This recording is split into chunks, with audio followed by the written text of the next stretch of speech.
The video was titled, "Do You Believe in Magic?" Okay, so in movies and TV shows, magic is portrayed as if or depicted as if you have like these, you know, your fingers light up and you can zap things and move things, manipulate things without touching it. And even, you know, even moving, you know, even just using their minds and, like, you know, manipulating things and using things, right? I mean, and moving things, right? And I do believe that all of that is real. Now, I know what y'all are thinking, like, magic is real. What is this girl talking about? Yes, okay. So, but everything that all with those things have in common is light, right? So energy, I mean, so scientifically it's been proven that everything is energy, and that things only appear to be solid because we are in the 3D reality. Now, what does that mean, right? 3D. So in geometry, I know y'all took geometry, everybody took geometry in school. In geometry, 3D shapes are shapes that consist of 3 dimensions, which is length, width, and height. All right, so length, width, and height, the shapes that consist of length, width, and height are the shapes that look like they have some type of density, a thickness, right? To what, you know, it looks 3D. It looks like it's real, like you could grab it, like you could touch it, right? And then as opposed to 2-dimensional shapes, which just consist of length and height, right? No width. Those are the shapes that look flat. They look flat, like they don't look like, you know, it looks like a drawing, right? It doesn't look like it belongs in this reality, right?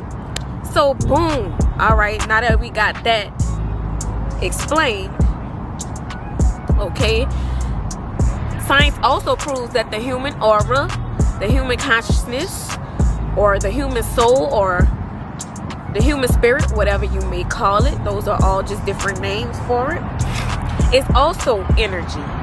It's an electromagnetic field. It's a literal energy field, and these energy fields cannot be destroyed, nor cannot be created. Okay, it can only transform. All right, so in most religious texts it says that the soul is eternal, right? This magnetic field, this energy field can be you know, radiates waves and vibrates just like, you know, like energy, right? So when you speak, when you talk and you give off vibrations, words. Those words, backed by belief, emotion, and conscious intent, leaves you as waves of light. Your thoughts leave your mind as waves of light. Every time we think, every thought that we create in our head actually leaves our head as a wave of light. We know this because we can put a cap on someone's head with electrodes on it to pick up those waves of light and send them to a computer so we can analyze the brain. When you think about something, that information goes out eternally into space-time as a wave. If you're a distant civilization, you can pick up that radio frequency and you can actually decode it.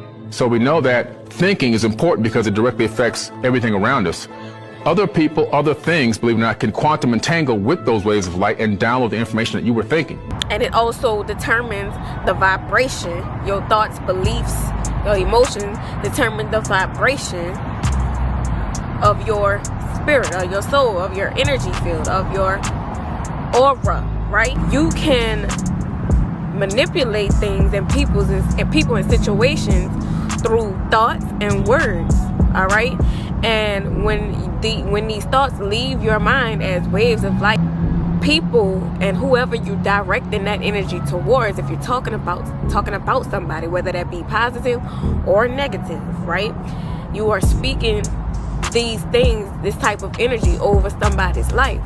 And I think the word that Billy Carson used was quantum entangle, I believe. and that person can quantum entangle and download the thoughts that you were thinking. So have you ever been in a situation where you was just so confident about something, and yeah, you confident, but you don't even know that it's somebody negative, somebody a hating ass hoe, you know what I'm saying, and around you that don't want that shit to happen, that don't want you to succeed, that don't want you to do good. So she think all these negative thoughts and be chatting, chit-chatting, talking about you.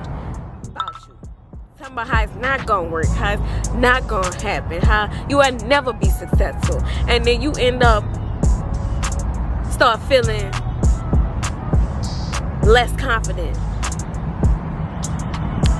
And you end up asking yourself, well, what if it don't work? What if I'm in over my head? What if I just need to just stick to this shit over here? You know what I'm saying? And it just came out of nowhere. It's probably because you quantum entangled with that person's thoughts and words and stuff that she was trying to speak over your life, because that's what she wants for you. It's not that that's what's gonna happen or it's not meant for you. It's because it's people that don't want that shit for you, and you quantum entangled and downloaded that shit she was saying and thinking. So you might end up going with that, believing those thoughts, and then not going and following what you believe, or not believing in yourself.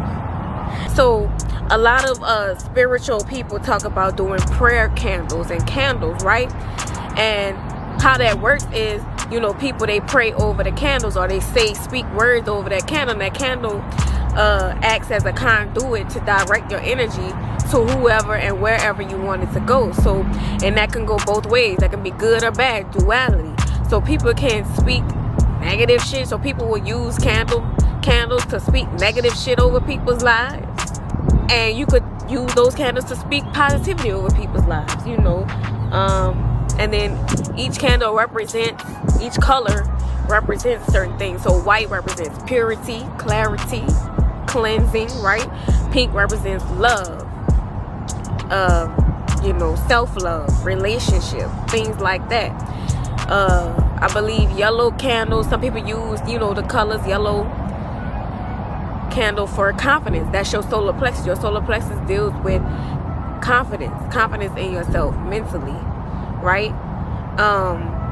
So people might use yellow candles to speak either positivity over you, like don't give up, may your endeavors, may so-and-so's endeavors be fruitful, and may she do well, and things like that, which would be considered a prayer to people, to certain people if you're religious. And then you could speak negativity over somebody's life with a yellow candle and say it will never work, she will not be successful, and all that shit, right? So duality, people pick their sides, and that's how that shit works. That's how it works. All right, so